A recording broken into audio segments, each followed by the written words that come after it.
you guys. Hey, everybody. Hello, Hope you're well. Hope you're having a great Tuesday morning. Yes. We are here again. I'm Paige. And I'm Cindy, and this is Mom's the Word, where Mom knows best. Or at least she's trying her best. And we are back with Ben for part 3. Yeah, part 3. Of Where is Elijah? Yeah, where is he? So last episode, we heard from my mom. I'm super grateful to her for sharing. Oh, yeah.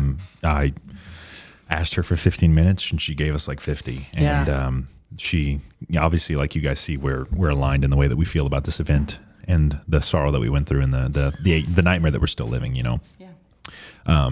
We've kind of, and this wasn't like I said, I withdrew from the family a little bit, as did Sam. I mean, there wasn't much of a family left. Elijah was gone. So we all came to that kind of revelation on our own, you know, that knowledge of this is not something, because, you know, everybody, you know, my favorite argument that I always hear, if God real, why bad thing happen? It's like, bad thing always happen, dude. God's the only thing that keeps us from completely descending into chaos, you know? And so we all came to that conclusion on our own. Yeah. And our own journeys. And so to hear her speak on that was really powerful. Yeah, she sounds so powerful. She is powerful. So strong in Yeah. her faith to feel the way, as confident as she does. Absolutely. I don't know that I could do the same. So it's something to envy for sure that Yeah. she's so strong in that faith. And in that, she's so gentle and so mothering about Yes. it. And so my favorite part is I'll hear from, you know, people up in Anchorage, you know, these soldiers going to the coffee shop that she has one customer who every time she misses her parents, she goes into the coffee shop to see my mom and dad. I love And that's exactly what I wanted them to do. Yeah. And so they're doing that really well. I love that. But now we are existing in a post-Elijah world, and it's 10 years later.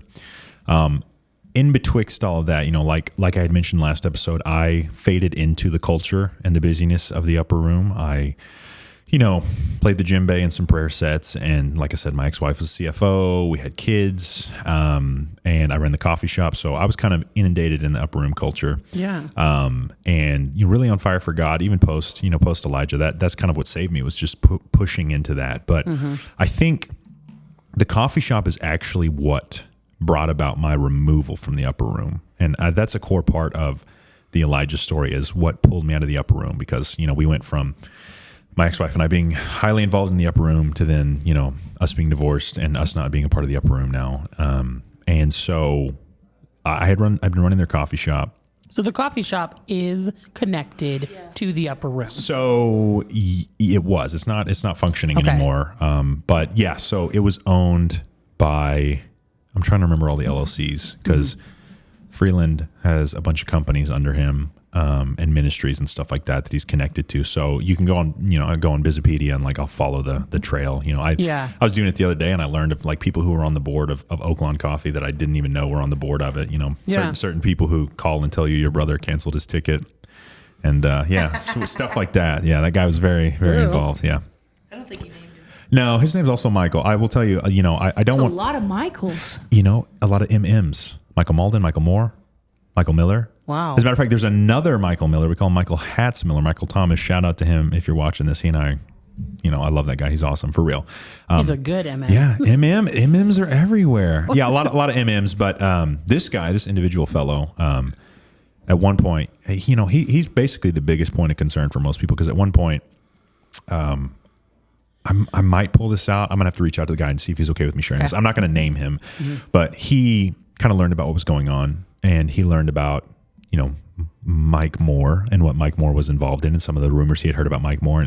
And so what he did is he typed up an email to Michael Miller, the head pastor of the upper room, and said, "Hey man, I'm hearing these things about Mike Moore, and it's concerning because I know he's very involved. He's trying to become an elder right now. He's always present at upper room functions. And so I'm just very concerned about this." And the email that my friend got back was an email from Michael Miller. And he was like, "Hey, just want you to know, I CC'd Mike Moore to the email you sent me, and now he's going to respond to you." And Mike Moore essentially like threatened to sue him. And he was like, "I'm a very influential person. Like I know all the judges, like you should not be saying these things about me." Oh my gosh. Which is exactly what a pastor should do. Oh my gosh. Which he also did that to another individual that I met. He's bold. Well, he's Yeah. He's owned. But, and on the subject of Mike Moore, who knows if I'll keep all this in, because he's an influential, powerful fellow who was BFFs with Raul. And, he called us, right? He called us and he, let us know, hey, brother, Elijah canceled his ticket and walked out. Hope that helps. Now, there was an individual who I will probably also have to ask permission if I can use his story, who was, I said Travis and Sarah, yeah, they were helping us. And Travis got a call from Mike Moore, and Mike Moore was very interested in why Travis was helping us. And Travis was like, because their son is gone. Yeah. We need to help him. What do you mean? And Mike Moore was like, brother, just find something else to do. Leave it alone. And Travis will swear on his life that for the next like month and a half, he was followed in his car wherever he went. There was he can name the make and model of the car that was behind him everywhere he went.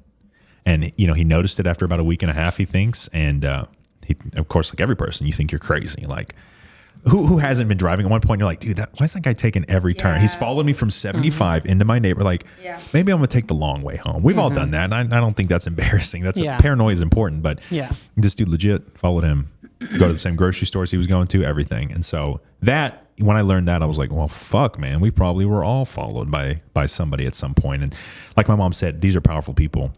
And it goes deep. And it goes far beyond churches. Scary. It goes far beyond, it was never about protecting a rabbi who's not actually a rabbi. You know, it puts perspective to the fact that there was always money, and there was always a wad of cash in his wallet, and there was always, who knows to the extent of what it goes, but there was a lot of people involved in that. We didn't talk on it too much. There was another young guy down there with us. He was like a teenager. I might have mentioned him in the first episode. His parents had sent him to Cabo to stay with Karen and Raul because he was troubled. And Karen and Raul took his passport, and he was like 14 or 15. He got into an argument with Raul, and he's like, I want my passport back and I want to go home. And Raul kicked him out onto the streets of Cabo without his passport. Oh my God. And he somehow ended up like 30 miles to the west, or I don't forget the geography of it. Don't at me. In La Paz, which is in the vicinity of Cabo San Lucas. And he was found by a Canadian missionary couple who connected him to the embassy and got him back home. But his father was a man named Mitch Orlowski. And Mitch Orlowski was another Messianic Jewish rabbi who had connections in Dallas and everything like that. And I learned like a year and a half later that Mitch Orlowski had died. He had overdosed and died. And he was discovered by his accountability partner, who was none other than Raul Garcia, in his apartment. Yes, and that was when significant shifts in the organization began to happen. Because at this time, Mom, I will not mention this person by name, the people who helped us, who were more concerned about Elijah being missing than us, they were connected to this foundation through some friends that they met at another church in Dallas. And it's a foundation that's dedicated to recovering children and women and stuff like that who go missing abroad. But they heard about Elijah's case, and they could not help but get involved. And we raised money, and we covered their stuff because they sent a team of guys down to Mexico. And they went to work. They tried to investigate Elijah's roommate, and they went to the restaurant that his roommate worked at, and no dice. The roommate was gone. He disappeared. He was not at the restaurant, even though he's supposed to be working. They were putting up flyers all over town. They were doing work. And at one point, they kept noticing, they put up a flyer, they'd come back an hour later, the flyer's gone. They keep it, because we were offering about $100,000 for a reward, $1 million pesos, just about. And they ended up getting threatened by dudes with guns to stop putting up posters and stop asking questions about Elijah. And it was at that point that, this guy and his team, he was like, we're kind of at the crux point where we either need to go all in or we need to get out, because we're being threatened with weapons, right? Yeah. So that's where you have to make a choice. And so they pulled out because, like my mom said, there's not going to be bloodshed in her name because of her.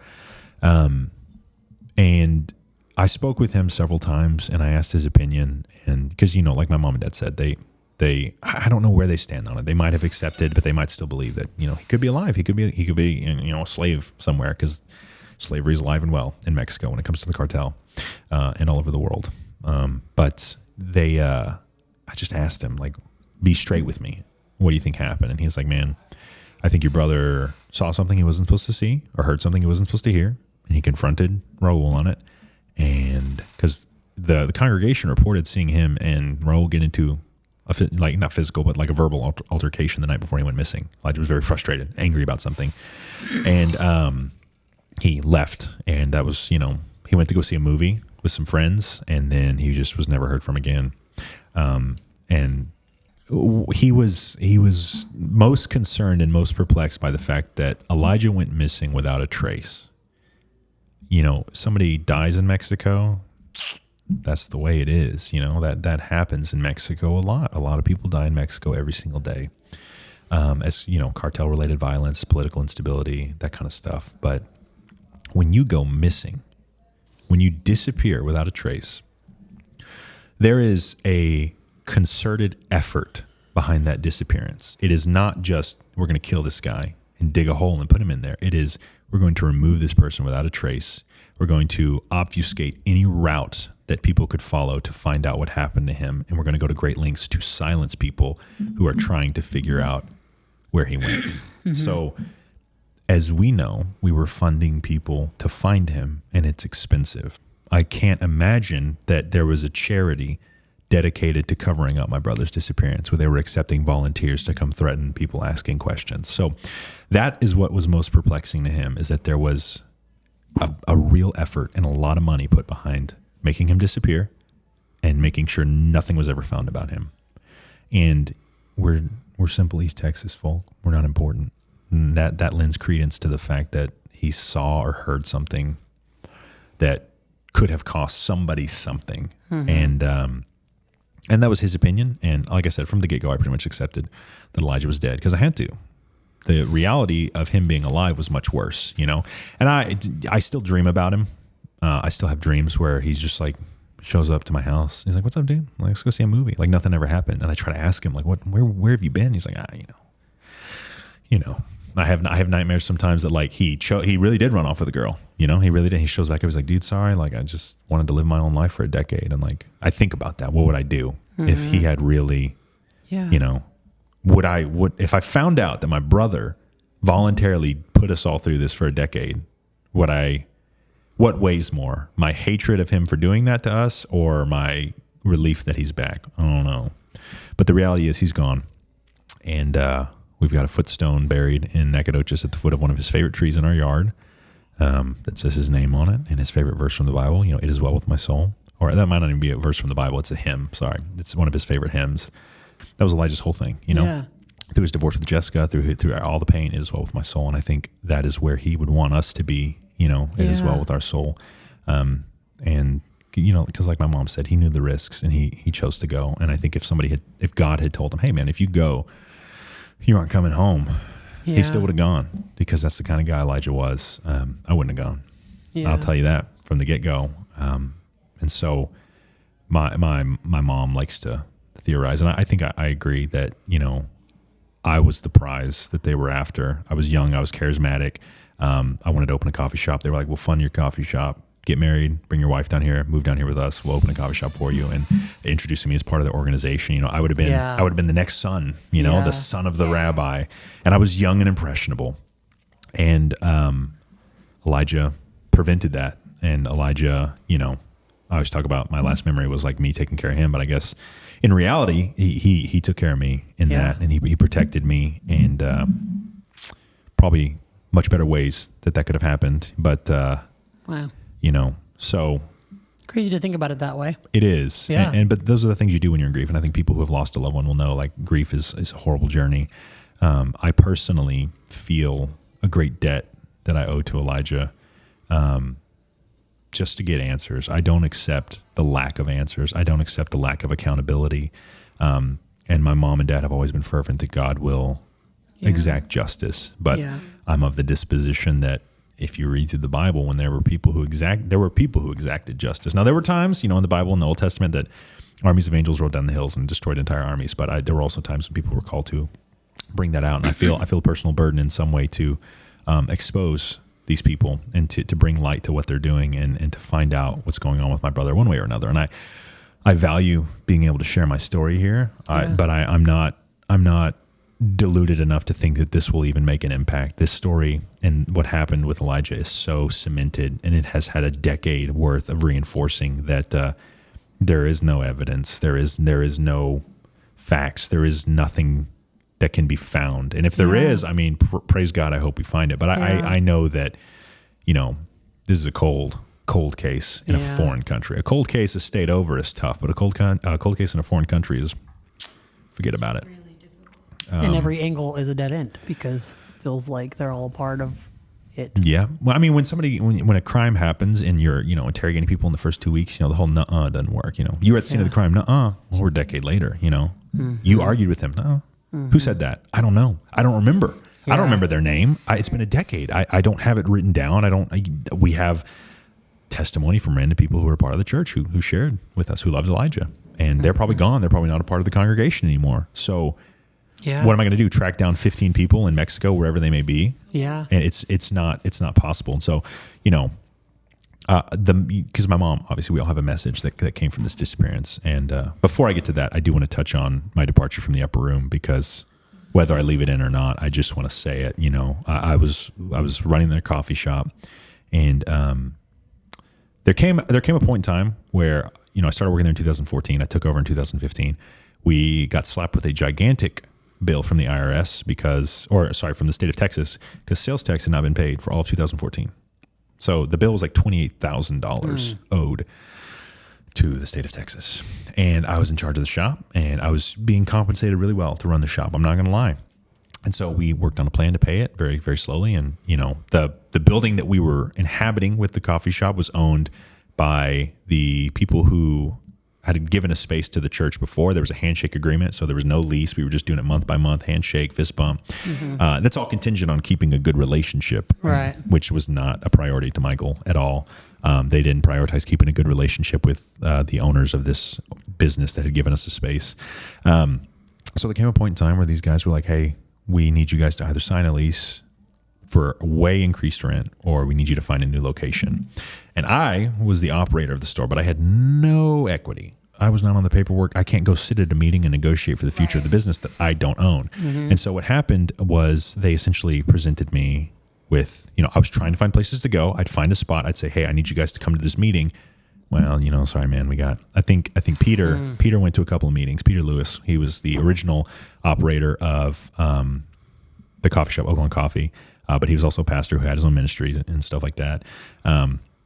And he went to a meeting with me, and we liked the space, but they kept changing the terms on the space, so we backed out of that. But they finally got to the point where they sat me down and they were like, hey, we need to really figure this out. Like, we don't have the bandwidth. I love that. That's the word he loved to use. We don't have the bandwidth to facilitate this. So what we want to do is we want to give you the business. We'll give it to you. You don't have to pay anything. You'll just have to take on the debt, which was like still $22,000, and you'll have to find a new space for it. And I was 23, I think. I was 23. And so, on paper, people say, here's this business, you can have it. Yeah. But it does have debt attached to it, and you have no place to go. So, and I was 23. I didn't have credit. I didn't have history to obtain a loan to transport the business. And so my response back was, I took some time, and I finally was like, here's what we're going to do. I'm going to step down effective immediately, and my pay is going to go directly towards paying off this debt. I'm going to train my current store manager on how to do everything that I'm doing and support him for free. And you guys will be able to close out the business in like 4 or 5 months, and you can sell it to somebody, or you can just let it be closed. This is the best choice, because the alternative was that I stayed and I cut 75% of my workers and all their hours, and I just put all their money and worked all their shifts, which I wasn't opposed to working. What I was opposed to was firing and screwing over all these people that were my team, my family. Right. Like, they were the first batch of people I had ever hired and trained, and I still am in a group chat with them. We still talk. As early as yesterday, we're talking and sharing memes and talking about our kids, and so I couldn't fathom that. And so to me, this was the call. This was the right call of a true leader. And I remember I told Freeland that, and he was like, "Wow."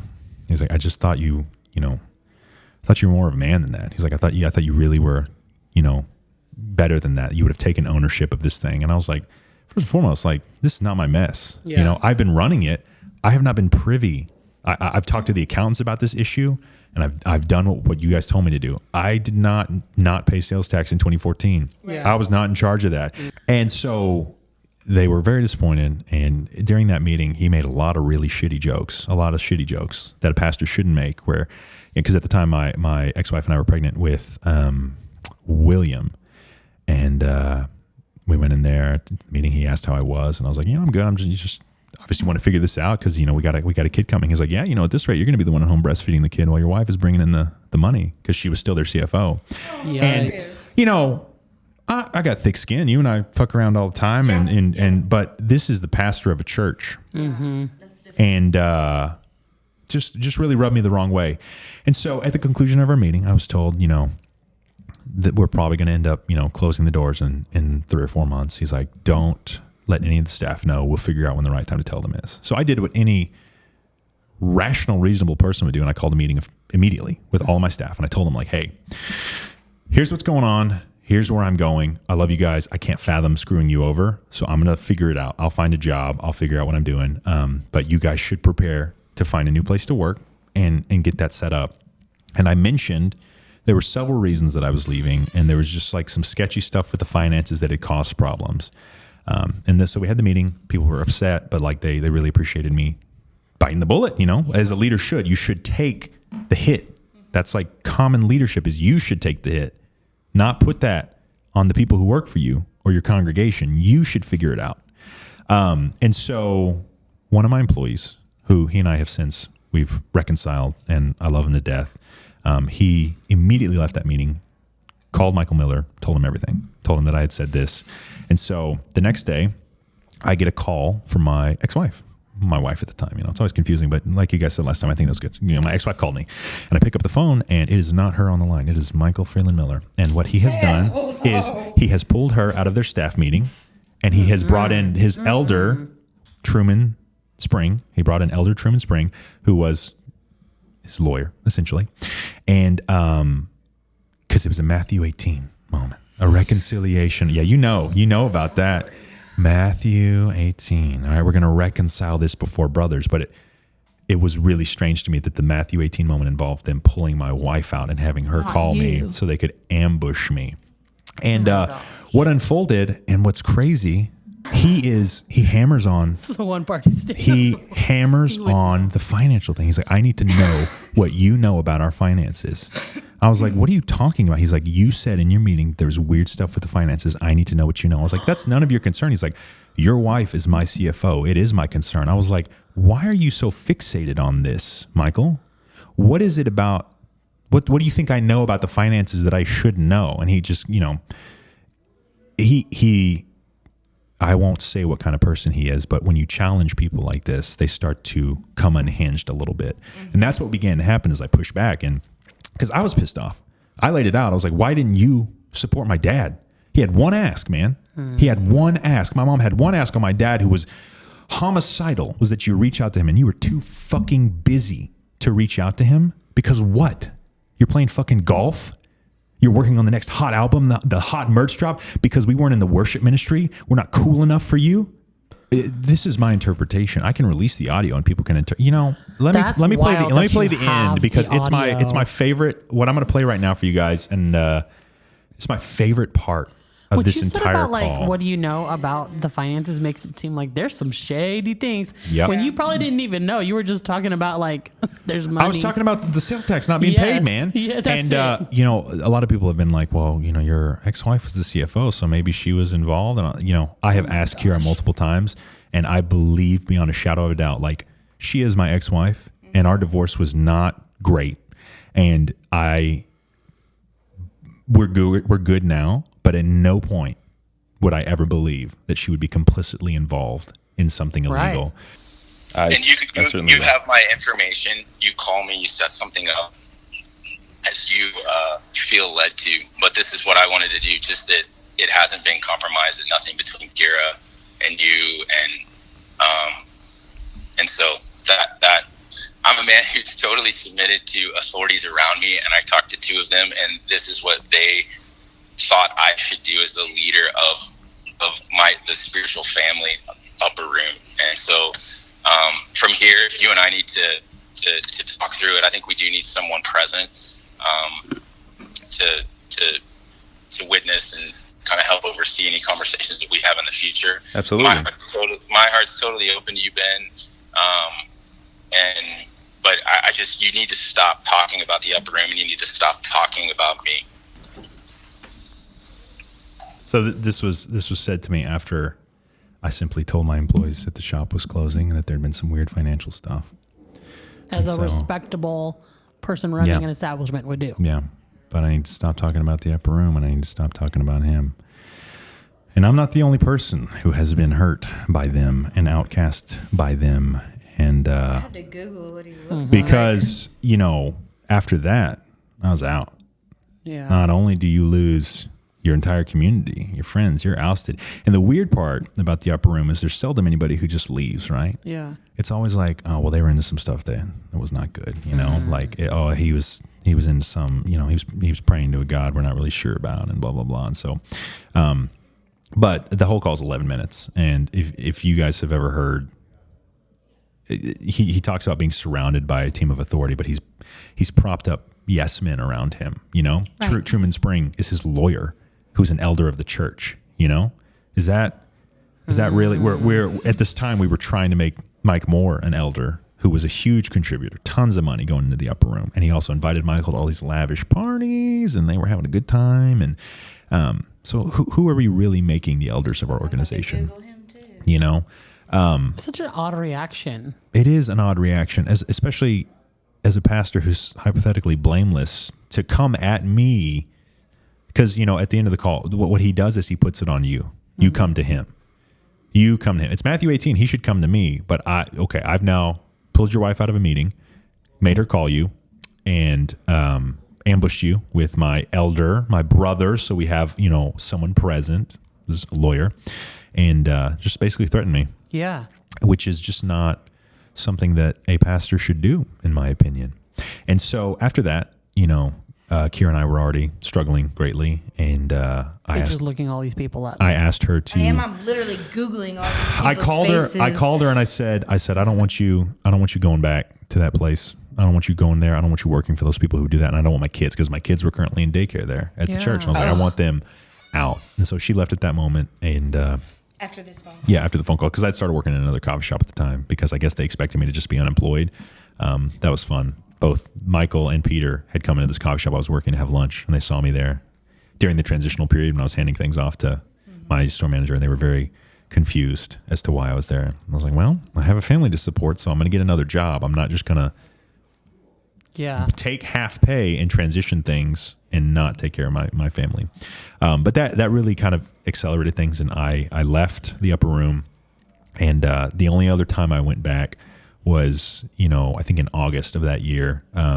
I spoke about Terry Lindsay, one of the greatest men I've ever known. He died, and went to his funeral. And I remember I approached Michael at his funeral, and I said, "Hey, we need to talk. We need to squash this, because I think Terry would have wanted us to do." And he's like, "I agree." He's like, "I'll call you, and we're gonna make it right."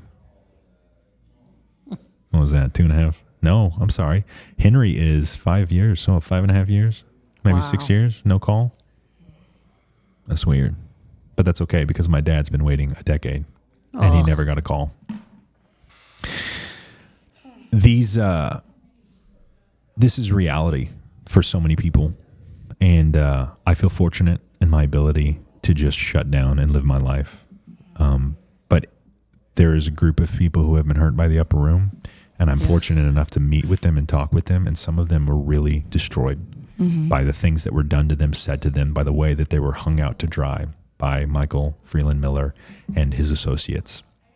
And I feel fortunate that the worst thing that happened to me is that I struggle to say their names, because there are some people who, their entire faith was rocked.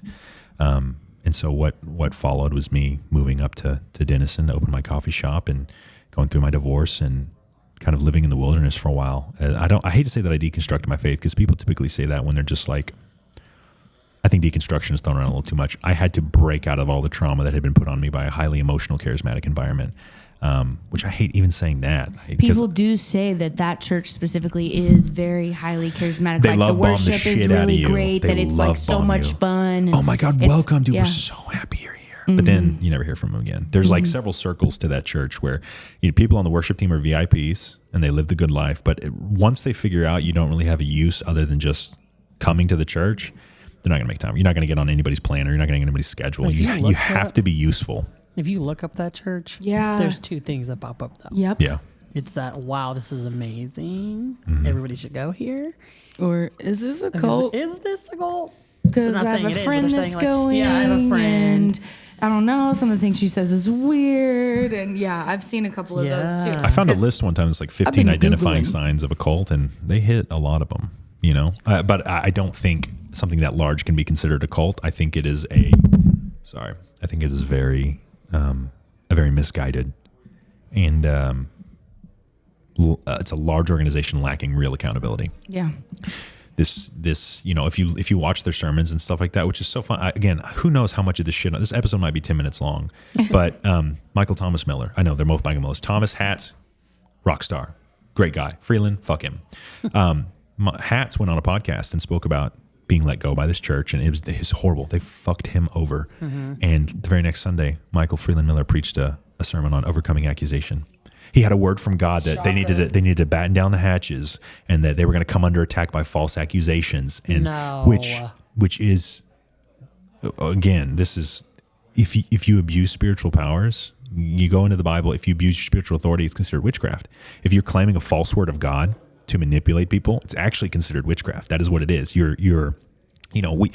We consider people using the gift of the prophetic with tarot cards. You know, that's witchcraft. That's what Christian moms say in Hastings. Or I guess Hastings doesn't exist ananymore, but they walk by the tarot section. It's like, what's witchcraft? You know, if you take the cards out and you pray, though, it's prophecy. You know, and so that's what they do. Is there was, dude, near the end of my tenure there. I'm sorry, this has turned into an Upper Room episode. Near the end of my tenure there was like 3 weeks in a row that Michael Miller just laid in front of the congregation and wailed into the floor and invited everybody to do him while the worship team played. It's called travailing. You're groaning with the Spirit. It's like 3 sermons, 6 hours of travailing. That's hyper emotional. Where he was crying? Groaning, crying, yeah, and everybody would join in because it's a hyper emotional environment. And I don't know if it's. I've never heard of that, so I'm like a little taken back. It's NAR, yeah, it's NAR. It's crazy. I don't know if it's. I mean, I've heard of like speaking in tongues. Yeah, well, I mean that's common there too. But like the travailing is like groaning with the Spirit. You partake in the sorrow of the Spirit, you know, for the state of the world, and so you're groaning, you're crying, you're just like, and people join into it because it's a very hypercharged emotional environment, and you're like, I do feel like this, like I'm gonna cry and I'm gonna groan, and it's surreal, you know. If you were to see it anywhere else, you're like, this is demonic, brother. There's some. It's not even just crying. It is like legitimately wailing into the floor. Oh wow! Like, and he did it. Everybody did. Yeah. It was this whole. It's like, fuck, I don't have a sermon. What am I going to do? Oh, I'll scream into the floor. So I'm going to do it for 3 weeks. I've never heard of that. Yeah, I've never heard of that. But it was, you know, I go to a really great Baptist church in Sherman now, and we walk in, and as we're going through the book of Mark, and this is what I have gleaned from the scripture. You should read it yourself and see what you are imparted from it. But this is the historical interpretation of it, and this is where I feel God wants to share a word with us. At the Upper Room, Michael Miller's word is law, and what he is given the hyper secret prophetic revelations that he then shares with the congregation, and they find scripture to support the prophetic revelation. Instead of finding the prophetic revelation in scripture, they cherry pick. It's like you and I could be given 3 articles, and we could cherry pick entirely different points from them. You know, if it's like, hey, here's 3 articles on homeschooling. Cindy, you construct an argument for it. I'm going to construct an argument against it. We can quote the exact same source text and have completely different arguments. And so that's essentially what happened. And so while I was still so numb from losing my brother, at the same time I lost my entire community. Yeah. And they will say that the reason I left the church is because I was having an extramarital affair. And that is true. That's not why I left the church, though. I did have an affair, and it was one of the fucking dumbest things I've ever done. It was a choice I willingly made that I will have to pay for many times over, because one day my sons are going to find out from me what I did, and that's going to pierce the image of their all-impressive father. But my glory, you know, if we invite God into these circumstances, is that I can tell people, do not fucking do it. It's not worth it. I'm still ruined from that. There are times where I'm just like, what I did to myself, it was like a flechette round from a shotgun through my soul. It tore holes in me. And that is true. It's not why I left the Upper Room, though. I left the Upper Room because I saw who Michael Freeland Miller really was. But they'll cover it up with... well, yeah. And I can tell you verifiably, that is why they say I left. But that is not why I left. That is a sin that I committed and ain't why I left. And there are plenty of sins being committed in that church, and people are staying. I will say that much. And so at the end of the road, where we are now, I'm going to start this so that if I need to cut out all of that, we can at least hit here, because I know that was a lot. And my brother's been gone for almost a decade. He has never met my children. He has never met Sam's children. Like my mom said, we never met his next wife. We never met his kids. We never got to see the life of Elijah fulfilled. And that weight is in me constantly. And there are some days that I don't notice it. And then there's something that it's like a fish hook. It's like a hook in your soul. And sometimes the line's not being pulled and you forget it's there. And then some days I hear something or I see something or somebody says something and it's the line is pulled and I feel it. And all I can think about is my brother's gone and I did nothing to help him and I did nothing to stop it. I had to go to therapy for the survivor's guilt because it was my fault that he was there. I told him to come, which my therapist, my parents, everything, they told me I just told him about the opportunity.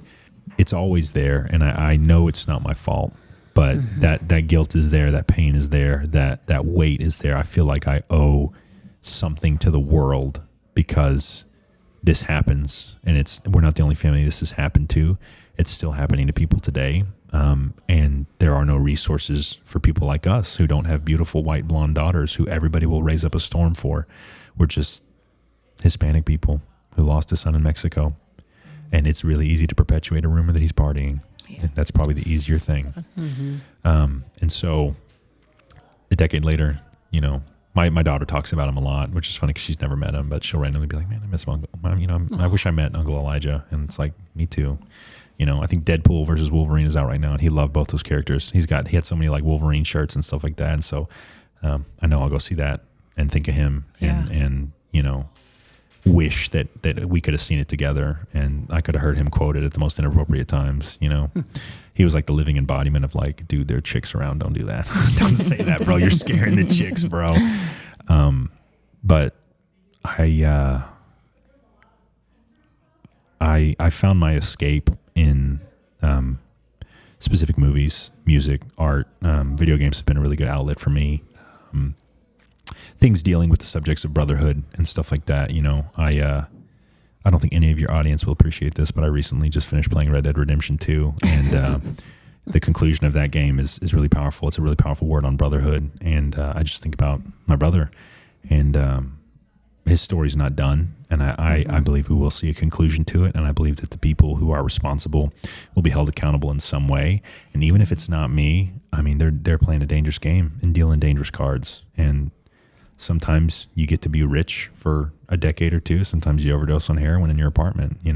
There is no telling what the end is. But like my mom said, we come out of this with the lessons that we've learned because the reality of God is that he gives us something to bring out of our pain. We can either just succumb to it and be the sum of all of our horror and all of our pain, or we can accept that pain is a part of life and that there are lessons I can share now. I can share, I can connect with a whole different group of people than I ever thought I could.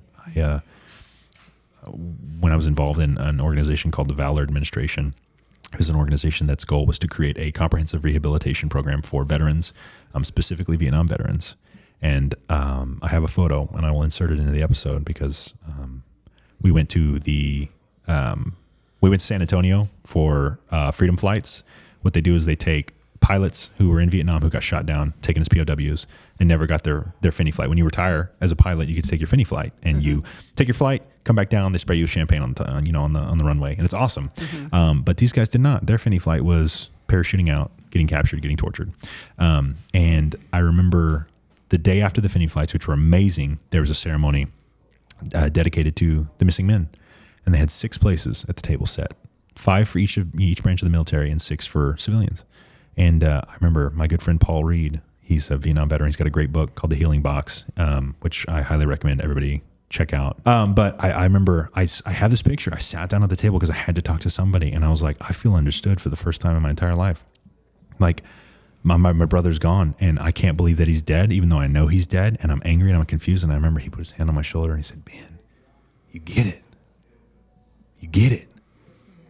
And then that's it. That's when Vietnam veterans became my brothers in a way. And I think for them, it was nice to have somebody who got it. You know, I didn't fight in that horrible conflict, but the anger and the confusion and the loss, it stays with you forever. Yeah.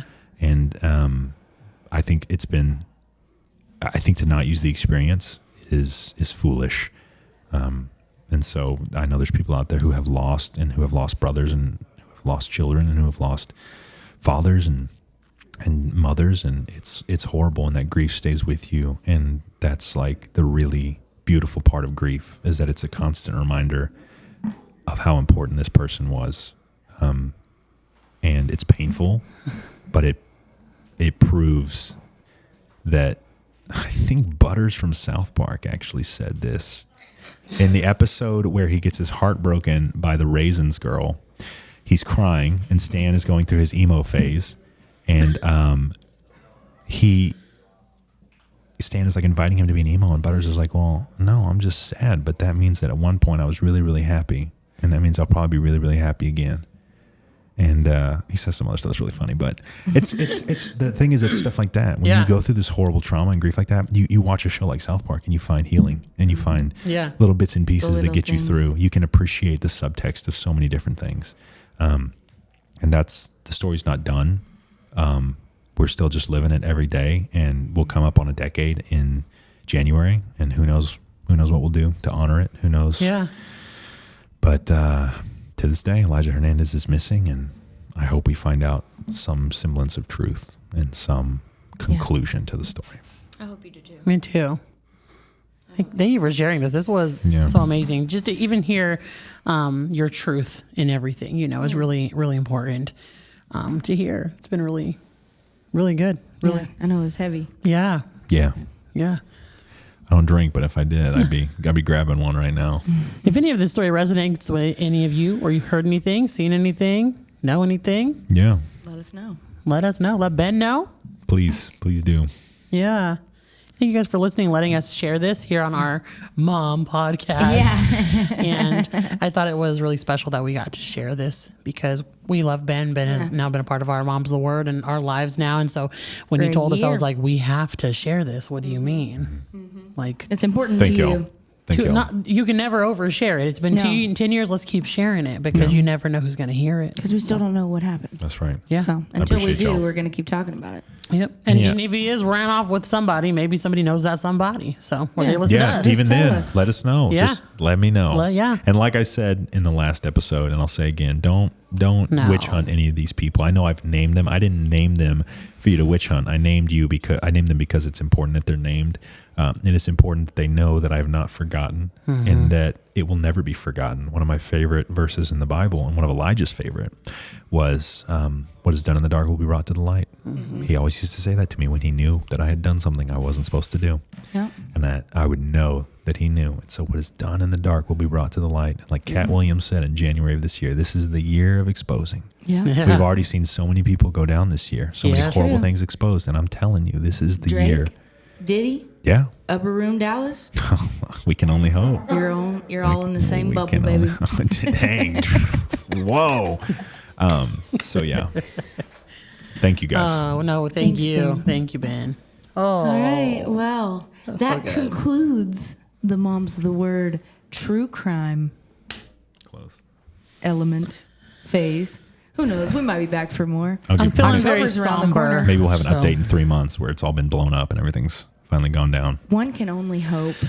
I Fingers would crossed. love You never know. to That's be what I'm the saying. match. Yeah. You really never Can you know imagine? because it just takes one person. Yes. And you could know that one person. Or I you seen know? somebody when I was on Yes. vacation or Yeah. anything. Like, Yeah. you can't. Oh. And I'll insert a Somebody picture of him knows at the end of this, somebody. kind of Yeah, in please honor do. of him. Yeah. He sounds amazing. He looks just like Ben. I've actually read the article that came out from the Dallas Reporter and all those things, and they have a photo of him, and he looks just like Ben. Yep. So thanks again for sharing with If I us. started balding at 26, I would have been him. But I didn't. Oh, I'm less somber. Like, oh. I know. All right. Until next time. keep the giggles flowing. And Keep the giggles going. the love flowing. Until next time, Mom knows best. Or at least she's trying her best. Cheers. That's right. Cheers. Thanks, guys. Bye.